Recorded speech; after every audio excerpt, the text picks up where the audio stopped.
Hey there, y'all, and welcome to today's Tarot for Him. My name is Fairlight. Welcome to Airy Fairy Tarot. All right, y'all, a lot of cards came out today, so it might be a longer message than I meant to, but whatever. You start out with a card called Rejection. This is the Eight of Swords. And so very much you can see that he is shackled, and he's shackled by the negative thoughts. He's just trapped in negativity, trapped in negative thinking.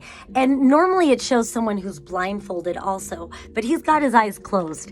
And so it just feels like, man, could I go into it even more deeply? Like, that's not the most ideal place to be in, you know? So let's look more into that.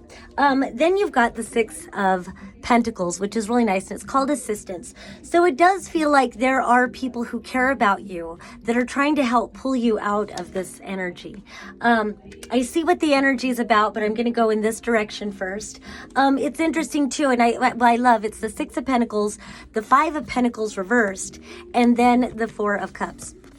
And so again, you're like stuck in a lot of negativity, and it just looks like your self-esteem is in the pits. You know, your self-esteem is literally in the pits, and somebody's trying to pull you out of it.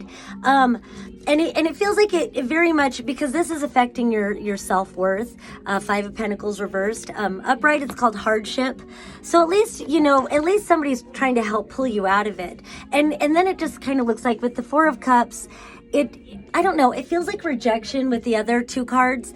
Maybe you got rejected from something, a relationship or a job, or it could just be like deep traumas, you know, that are surfacing, and it's just abandonment issues. But so this is, yeah, abandonment. And this Four of Cups, it just feels like, I mean, sometimes, you know, usually it's about receiving and, you know, being offered something you don't really want. But in light of this, because then you've also got the Five of Cups with the Empress reversed.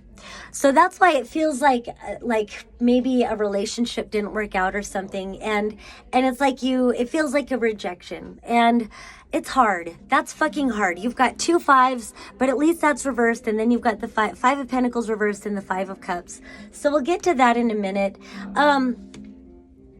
I like the take that William Blake took with this card, because again, it almost feels like, you know, it feels like a rejection. It feels like, you know, normally this is like somebody trying to offer you something you don't really want to receive. But in this, it kind of feels like maybe you were offering yourself and you were rejected. And I'm really, really sorry. That fucking hurts. And if it's the other way, take it however it resonates. So, you know what? No fucking buddy, no fucking situation is worth feeling this way. Just know that. And ultimately, it's something for you to work through, but just know nobody else can determine your value. And if you weren't right for a person or a situation, I mean, then you can mirror it and say, they weren't fucking right for me, man. You know, they weren't fucking right for me. It wasn't right for me. Something better than this is meant for me. Something more aligned with who I truly am. Because obviously this wasn't seeing the best of you. And if they can't see what's the best of you, then why would you want that in your life anyway? You know? So I do want to read this little poem. William Blake's take on it. It's called Musing. Sorry, I'm so thirsty. And it's really cute because it's like a grandma playing the harp, and it's got some kids up here. One kid climbed the tree and was given given a cake or something to another kid. Anyway, and then there's an old guy over here appreciating the harp and watching the play. And the poem is, "And I wrote my happy songs every child made joy to hear." So I fucking love that. I wrote my happy songs every child made joy to hear. So on the one hand, it could be saying, if there's children around you, forget the fucking rejection and the heartache. Go play, go frolic, go enjoy the kids. At least watch them play. Let their fun be contagious. You know, receive their contagion. If there's music, it's like receive the contagion of the moment. Receive the assistance of those who are showing up for you, because it feels like there are those who are showing up for you. And don't they deserve your love and attention more than whatever you're get caught in your head about. So I like that. Also, this could be your own inner child, and maybe, you know, you need to go higher. Maybe go out on a limb, I don't know, to give yourself something that you can't reach otherwise. And that's a super metaphor, but you know, I don't know. It just feels like give yourself some assistance. Maybe go out and dance. I don't know. I always say go dancing or whatever. Go climb a tree, for that matter. Go meditate. Go spend some time in nature. That'll take you higher, baby. Go and then receive that. And I love that this is like a cake with candles. It's like a birthday cake. So somehow, some way, this becomes reason for celebration. So I'm just going to finish with this. I mean, 5 of Cups, I always say with this one, honor the grief. Like, definitely honor the grief. This isn't just like meant to bypass what you're feeling. It's just don't miss the moment of the frolicking and the joy, because you're so giving your energy away to something that doesn't appreciate you. So ultimately, I guess I acknowledge that enough, but this wasn't nourishing you. The Empress upright would be a nourishing energy. And you know, normally the Empress is receiving. And so, but I mean, this is tarot for him, but you've got your own feminine side. And so you weren't receiving from this. All you're getting is heartache. All you're getting, and the traditional like imagery of this shows someone in a black cloak crying over 3 spilt cups. And then, you know, but then there's 2 cups still standing behind them. And then beyond that, a bridge and a castle, which shows there's a whole new adventure waiting for you when you're ready.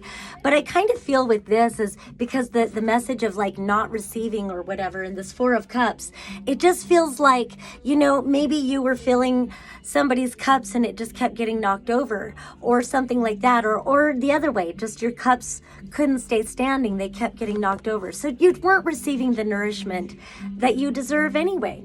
So then, gosh, we're up to almost 7 minutes, but so I'll quickly try to go through this. Then you've got the Child of Pentacles, the Sun, yay, the Sun, 10 of Music upright, Death, 10 of Pentacles reversed, 10 of Wands upright, the High Priestess, and the 2 of Pentacles. So if I could just summarize this, the major arcanas are the High Priestess upright, Death upright, and the Sun. So I kind of want to take those out. And then before I just talk about those, I just want to acknowledge you've got 3 of the 4 tens. And the only one here isn't the 4 of Swords. And so I feel like in that, or 4, 10 of Swords, you've got the 10 of Wands, the 10 of Pentacles reversed, and the 10 of Cups upright. And so I just feel like, and then it just righted itself. So now they're all wanting to all be upright. I feel like whatever is about this situation that you're feeling, you're grieving, you're feeling a loss from, or whatever, it looks like at least there was honesty. And I get that because the 10 of Swords is not implied, but just know you're completing a major cycle. And if nothing else, appreciate that there was some sort of honesty. There was some sort of honoring in this. I get that from these 3 other 10s. It's like the burdens, and the 10s indicate a great cycle completing. So in this, maybe whatever this situation was not just the end of this situation, but maybe this situation was the heralding of once you got through this, it was going to end major cycles for you. That's what I kind of get from these cards. Is that, you know, and this righted itself. So this is like you've got an abundant life. It looks like you've set a solid foundation with family or something. This is the 10 of Cups, also a completion with a happily ever after. And this also can be about family. And then you've got the 10 of Wands, which is a completion of some very hard work, just a lot of burdens. And so this is a releasing of a lot of burdens, and you'll find that you've got greater rewards than losses. And then I feel like this is just know that you've got greater support in the invisible world. And so allowing yourself to get a new idea, planting new seeds, and this is more sustainable. So taking time with that. And then finally, the High Priestess, the Death, and the Sun card. Let your brilliance shine, baby. Let your brilliance shine. You're brilliant. You're creative. Allow yourself to be happy. And again, the kid energy. The Sun rules the 5th house, Leo. That's childlike expression. That's authentic expression and joy and being brilliant and having a good time. And so this transformation and the High Priestess, these are kind of harder, like heavier energies. But this is like, well, death, it just represents a major process of that cycle you're completing. This was, again, process. It feels like alchemy. All that you've just gone through is great alchemy. And I feel like now you find yourself on the other side of it. The process is complete. So while the grief might still linger, I think it's okay to turn around and go on the next adventure, because you've got so much waiting for you. And then you've got this high priestess. So it's interesting, the two very strong feminines, the Empress and the High Priestess, both came out. This is called Mystery. And the one that wasn't there for you was the more earthy Mother Empress energy. But instead, you've got this High Priestess, this mystical receiving of divine wisdom, receiving of all the answers, receiving of the guidance. So it feels like somehow, some way, maybe this cracked you out of a mundane reality and opened you to channeling the greater mystery of life and the greater, mystical gifts that maybe you possess. You're psychic, baby. All right, that's all I have for you today. Peace and love until next time.